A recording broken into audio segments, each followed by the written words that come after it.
ഈ പേവിഷബാധകളുടെ ഏറ്റവും വലിയ പ്രത്യേകത എന്ന് പറയാൻ, പേവിഷബാധ ഒരാൾക്ക് സ്ഥിരീകരിക്കപ്പെട്ടു കഴിഞ്ഞാൽ ചികിത്സയില്ല. ലോകത്ത് ഒരു ആശുപത്രി, ഒരു ഡോക്ടർക്കും നമ്മളെ മണിച്ചിത്രത്താലും മോഹൻലാൽ പറഞ്ഞ പോലെ ചികിത്സയില്ല. മനസ്സിലാക്കണത് അത് ആർക്കും അറിയില്ല എന്നുള്ളത്. അതുകൊണ്ടാണ് ഞാൻ ഈ നമ്മളെ വീട്ടിൽ വളർത്തുന്ന നായിയാണ്, അത് നക്കിയതേ ഇല്ലു, പ്രശ്നമുണ്ടോയെന്ന് ചോദിക്കുന്നതിന്റെ കാരണം ഈ ഒരു കാര്യം അറിയില്ല. പേവിഷബാധ വന്നാൽ ഒരു രോഗമാണെന്നുള്ള ധാരണ, ഇതിന് ഒരു നല്ലൊരു ആന്റിബയോട്ടിക് കഴിച്ചാൽ മാറുന്നുള്ളൊരു ധാരണ ആൾക്കാർക്കുണ്ട്. എന്നാൽ ഇല്ല. അങ്ങനെയാണെങ്കിൽ കുട്ടീനെ നമുക്ക് രക്ഷപ്പെടുത്താൻ പറ്റുമായിരുന്നു അല്ലെ? ഇത്രയും സംവിധാനങ്ങളില് കേരളത്തിൽ നമുക്ക് ആ കുട്ടീനെ രക്ഷപ്പെടുത്താൻ പറ്റുമായിരുന്നു. പക്ഷെ പറ്റിയില്ല. കാരണം ഇതിന് ചികിത്സയില്ല. അപ്പൊ നമുക്ക് ചെയ്യാൻ പറ്റുന്ന ഒരേ ഒരു കാര്യം പ്രതിരോധ കുത്തിവയ്പ്പ് എടുക്കുക എന്നുള്ളതാണ്. പക്ഷെ ആഴ്ചക്ക് പോയിട്ട് പ്രതിരോധ കുത്തിവയ്പ്പ് എടുക്കുന്നത് നാട്ടിലാണ്. അത് നമ്മളെ അറിവില്ലായ്മയാണ്, അല്ലെങ്കിൽ നമ്മുടെ അഹങ്കാരമാണ് പറയേണ്ടത്. കാരണം ഇത്രയും മാരകമായ രോഗത്തിന് സാധ്യത വീണ്ടും ഉണ്ടാക്കുക. അപ്പം അത് ശരിക്കും തോന്നിയവാസെന്നോ അഹങ്കാരമോ അറിവില്ലായ്മ പറയേണ്ടത്. ഇത്രയും അപകടം പിടിച്ച ഒരു രോഗത്തിന് ഈ ഒരു വാക്സിൻ കണ്ടുപിടിച്ചില്ലായിരുന്നെങ്കിൽ ഇന്നിപ്പോ മനുഷ്യ സമൂഹം തന്നെ ഇല്ലാണ്ടാവട്ടെ. അപ്പൊ അങ്ങനെ ഒരു വാക്സിൻ കണ്ടെത്തിയതുകൊണ്ടാണ് നമുക്ക് രക്ഷപ്പെടാൻ വേണ്ടി പറ്റുന്നത്. പക്ഷെ എന്ന് വെച്ചിട്ട് നമ്മൾ വീണ്ടും ആ അപകടാവസ്ഥയിലേക്ക് പോകാതിരിക്കാം. ഒന്ന്, ഈ കുട്ടി എനിക്ക് ഈ പട്ടിയിൽ നിന്ന് ആക്രമണം ഉണ്ടായിരുന്നത് കുട്ടി ആരോട് പറഞ്ഞില്ല, വീട്ടുകാരോട് പറഞ്ഞില്ല. സ്വാഭാവികമായിട്ടും പേവിഷബാധ വന്നു, കുട്ടിക്കുണ്ടായ മരണം, അപ്രതീക്ഷിതമായിട്ടുള്ള മരണം എന്തുകൊണ്ട് സംഭവിച്ചതിന് പരിശോധനയിലാണ് കുട്ടിക്ക് പേവിഷബാധ സ്ഥിരീകരിക്കപ്പെട്ടത്. ഇതേപോലെ ഒരാള് നമ്മുടെ പൊമറേനിയൻ എല്ലാവർക്കും ഇഷ്ടമാണ്, കാണുമ്പോൾ നല്ല സൗന്ദര്യമുള്ള നായാണ്. വീട്ടിൽ വളർത്തുന്ന സമയത്ത് കടിച്ചിട്ട് 1 വർഷം കഴിഞ്ഞിട്ടാണ് കുടുംബനാഥം മരിക്കുന്നത്. അയാൾ വിചാരിച്ചതല്ലേ, എന്റെ സ്വന്തം പട്ടിയല്ലേ, അത് ഞാൻ അത്രയും ശ്രദ്ധിച്ച് വളർത്തുന്ന, അതിന് വാക്സിൻ എടുത്തിട്ടുണ്ടായിരുന്നു, എല്ലാം ഉണ്ട്. അപ്പൊ പിന്നെ ഞാൻ പേടിക്കേണ്ട ആവശ്യമില്ല. അയാൾ വാക്സിൻ എടുത്തില്ല. 1 വർഷം കഴിഞ്ഞപ്പോൾ അയാൾക്കൊരു ക്ഷീണം വന്നു. അതിനു മുമ്പ് ഒരു 6 മാസം മുമ്പ് പട്ടി മരിച്ചു, പക്ഷെ ആരും ശ്രദ്ധിച്ചില്ല. 1 വർഷം കഴിഞ്ഞപ്പോൾ ഇയാൾക്ക് ക്ഷീണം വന്നു, ഇയാൾ മരിച്ചു. അപ്പൊ എങ്ങനെ അപ്രതീക്ഷിതമായി എങ്ങനെ ഇയാൾ മരിച്ചു? ആ മരണം അന്വേഷിച്ച് നോക്കിയപ്പോൾ പേവിഷബാധ. ഇതാണ് അതിന്റെ അവസ്ഥ. നേരത്തെ ഒരു കുട്ടി ചോദിച്ചു, ഇതിന്റെ രോഗലക്ഷണം എന്താണ്? ഇതിന് ലക്ഷണത്തിന് കാത്തു നിൽക്കാൻ പറ്റൂല. കാരണം ഈ രോഗാവസ്ഥയിലേക്ക് നമ്മൾ എത്തിപ്പെട്ടാൽ, ഒരു നഖം കൊണ്ടാലോ നമുക്ക് കൊണ്ടുകഴിഞ്ഞാൽ 24 മണിക്കൂറിനുള്ളിൽ വാക്സിൻ എടുത്തില്ലെങ്കിൽ നമുക്ക് മരണം ഉറപ്പാണ്. ആ മൃഗത്തിന് ഈ രോഗസാധ്യത അല്ലെങ്കിൽ രോഗം ഉണ്ടായിരുന്നെങ്കിൽ നമുക്ക് പിന്നെ ഒന്നും ചെയ്യാൻ പറ്റും. അപ്പൊ അതുകൊണ്ട് പൂച്ചയുടെ നഖം കൊണ്ടു, നായിക നഖം കൊണ്ടു, അല്ലെങ്കിൽ ആ പൂച്ച നാക്കി, നായി നാക്കി, അല്ലെങ്കിൽ പൂച്ചയുടെ ഇടപെട്ടു, ഇങ്ങനെയുള്ള വിഷയങ്ങൾ വന്നു കഴിഞ്ഞാൽ ആടെ ഒരു സംശയത്തിന് പിന്നെ ഇല്ല, വാക്സിൻ എടുത്തേ പറ്റൂ. എത്ര പ്രാവശ്യം എന്നുള്ളതല്ല, വാക്സിൻ എടുത്തേ പറ്റൂ. വേറെ TT പോലുള്ള പ്രതിരോധ കുത്തിവയ്പ്പ് ഇല്ല, നമുക്ക് അതൊന്നും ഇതിന് ബാധകമല്ല. അത് മുറിവിലൂടെ വേറെ ഇൻഫെക്ഷൻ വരാതിരിക്കാൻ വേണ്ടി എക്സ്ട്രാ എടുക്കുന്നത്, ഇതിന് വേറെ ഒന്നുമില്ല. അപ്പൊ നമുക്ക് ചെയ്യാൻ പറ്റുന്നത് ഇത്തരം മൃഗങ്ങളുമായിട്ട് അടുത്ത് ഇടപെടാതിരിക്കാം.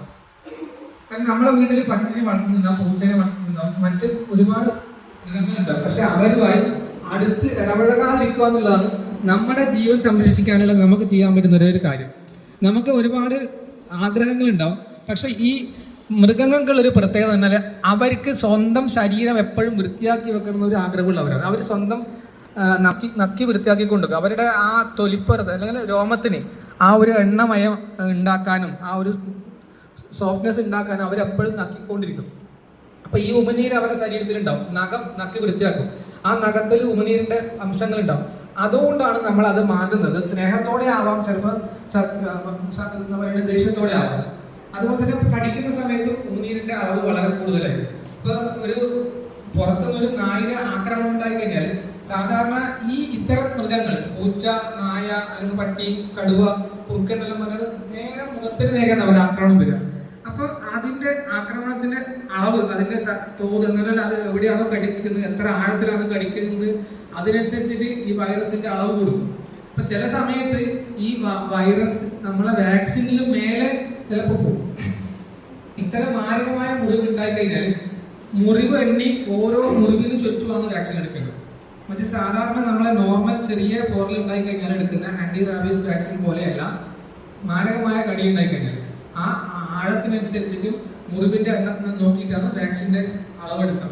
അപ്പോൾ ഒരാൾക്ക് 1 കിലോഗ്രാമിന് അനുസരിച്ചിട്ടാണ് അവർ എത്ര വെയിറ്റ് ഉണ്ടോ അത്രയും അളവിൽ വാക്സിൻ വേണ്ടി വരും. അപ്പൊ അത്രയും പൈസ മേലെ കൊടുക്കും. അതിന് ഇമ്മ്യൂണോഗ്ലോബുലിൻ എന്ന് പറയും. അപ്പൊ അത് കുറച്ചും കൂടെ ശക്തി കൂടിയ വാക്സിനാണ്. അപ്പൊ ഈ രീതിയിലാണ് ചെയ്യുന്നത്. ഇതല്ലാതെ ഈ വാക്സിൻ എടുക്കുന്നതല്ലാതെ ഇതിന് വേറെ യാതൊരു തരത്തിലുള്ള ചികിത്സയില്ല. മരണം മാത്രമേ നമുക്ക് പിന്നെ നേരിടാനുള്ളൂ.